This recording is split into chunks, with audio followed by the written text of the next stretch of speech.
Concerns over tariffs apparently had little effect on U.S. wholesale prices for the month of February. The producer price index stayed flat last month, showing only a jump of 3.2%. Industry experts had predicted a bigger jump. But with the new tariffs in the mix, there's, of course, uncertainty about what comes next. So let's bring in CBS News MoneyWatch correspondent Kelly O'Grady, who's here in Studio 55 to break it down for us. So let's talk PPI first, Kelly. People were expecting an increase. Is it, I guess, too early to see an impact on these tariffs, which are just only now going into effect? Yeah, so we would have expected to see a little bit of an impact from the tariffs. Remember, we had a 10% tariff originally on China that went into effect early February. So this would, in theory, have captured that piece of it. Because remember, the producer price index, this tracks what businesses, their costs, how they're moving. Mm-hmm. And so they would have likely paid more to import goods from China with that tariff. That being said, all of the other ones, the ones where we're expecting to feel more pain, like that extra tariff on China, as well as the aluminum and steel tariffs, and then the reciprocal tariffs are coming. None of that is reflected in this. Look, this was a good report in general. It comes after the CPI we talked about yesterday, that we're seeing that tick down. I think what's going to be really interesting is how the Fed is going to look at this data, because you are seeing slowing consumer spending, consumer sentiment. We're going to get another read tomorrow rather, but then you also have inflation going down, but the wild card of tariffs. So they're really just kind of looking at this. It's probably going to be a wait and see, but that's a tough spot to be in. And what about jobs? What are the numbers looking like there? Well, we got the jobs report about a week ago or so, and employment was 4.1%. That's relatively good. It was a relatively strong job market.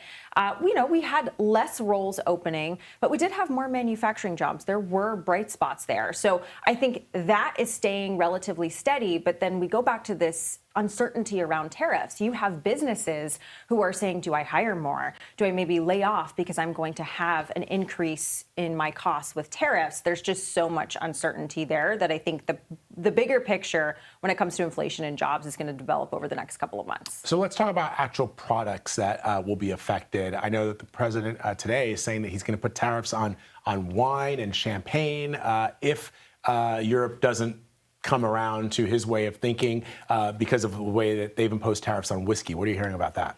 Right. So this is, if you don't take off the whiskey tariff, then the president is going to impose a 200% tariff on the wine that is coming. It seems like such an arbitrary number. It's like, very high. It's like a Dr. Evil number. Like, what is a high number that will make the press write about it and will get me on television talking about it? How about 200? Let's go with that. To be fair, we saw him do this with Ontario, Canada, earlier this week, where he said, I'm going to go 50% on aluminum and steel if you don't back down on your electricity tariff. And they did actually walk that back. In fact, they're meeting today. So this is interesting. I actually spoke to my best friend who runs a small business wine shop last night, and we were talking about tariffs. And she said, look, we are already dealing with slowing consumption. People are not drinking as much alcohol as before. And I'm on a little bit of a dry spell. Okay, so, I'm not. These tariffs aren't going to affect me. I'm doing my part, Vlad. Okay, I'm drinking. But what she said was that higher-end customer that really likes the wine from France and Italy, they're not very price sensitive. So she was saying, look, if we get a 25% tariff, it's not going to be a big deal. I spoke to her this morning. Wait a second. I like wine from France and Italy. I'm not price sensitive. I'm taste sensitive. Okay.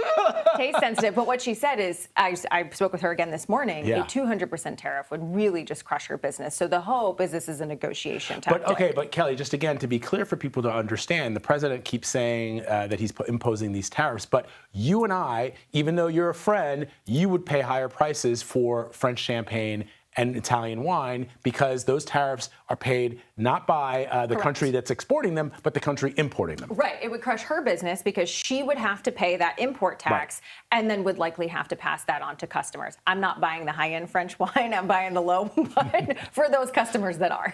Box wine for everybody. When you come to my house, you're getting wine in boxes. Kelly, always great to have you here. He's like, it's true. That's what he serves. Thank you, Kelly.